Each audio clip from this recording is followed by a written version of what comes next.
Hi, Mark Rothfield from Club Marine TV.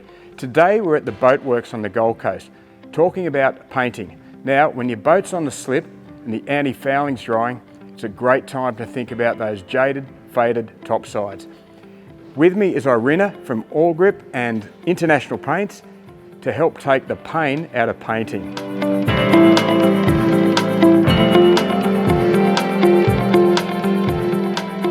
First, do we need a marine quality paint, or would a car paint or a house paint do the job?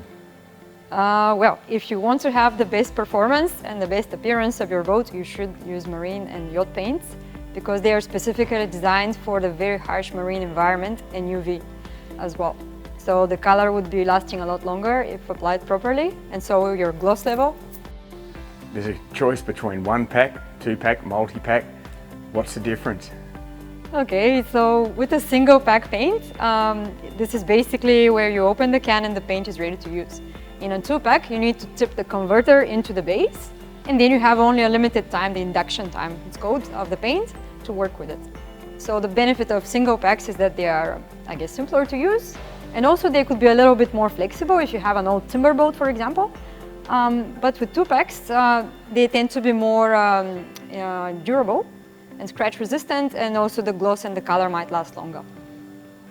So just so you know, when you're talking to a professional painter, what are some of the pro products that you've got on your range?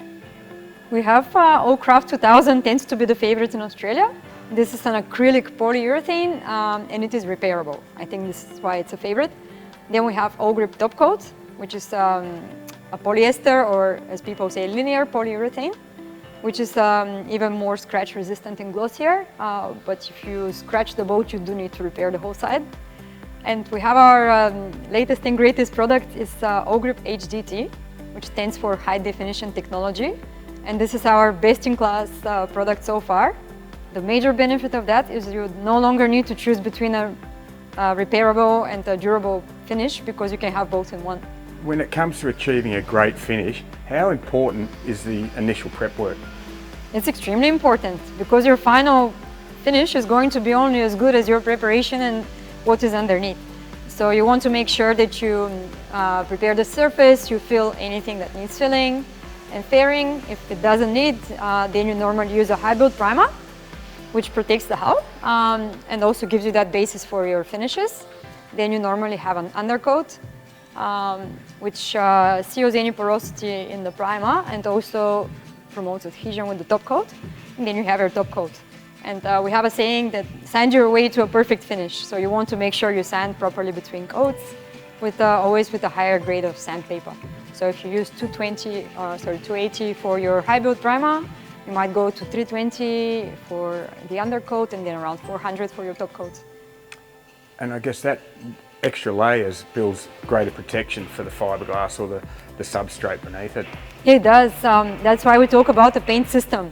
So a lot of people that are new to painting, obviously they think, why do I need all these different products? Why do I need to put so many coats? Well, the top coat looks great, gives you the color and protects from UV, but it won't give you a protection against moisture ingress. That's why you need an epoxy primer. And unfortunately, yet we don't have this magical product which does everything in one. We're working on it. You did mention primers and undercoats. Do you need them to ensure that there is compatibility, and are most paints compatible? Yes, well, we spoke before about single packs and 2-packs.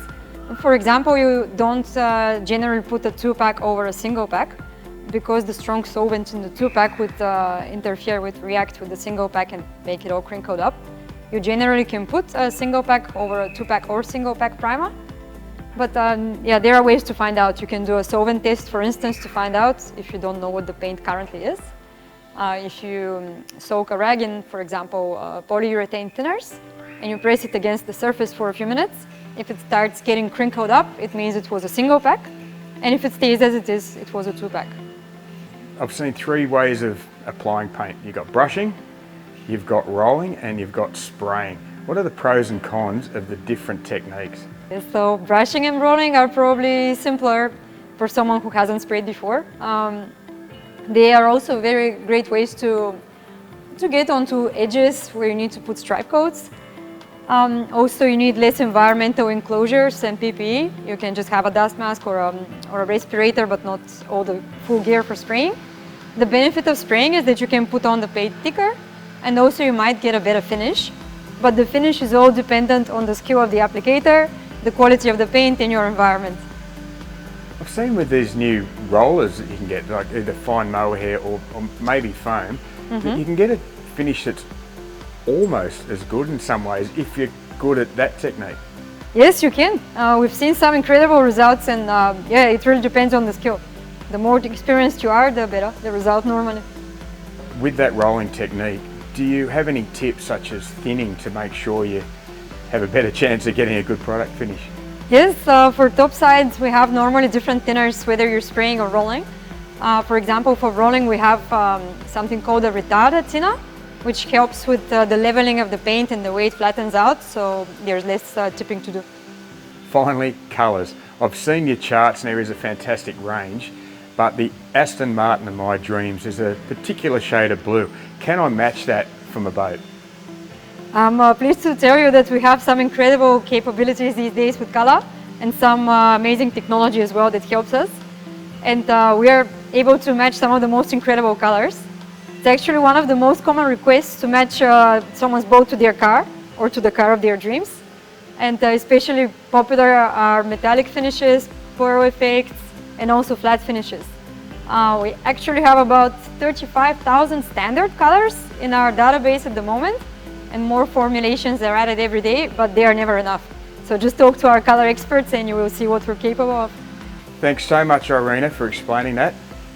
International and Awlgrip paints are premium products, so make sure you stay tuned to the end of this video to get the contact details. I'm Mark Rothfield for Club Marine TV. Happy painting.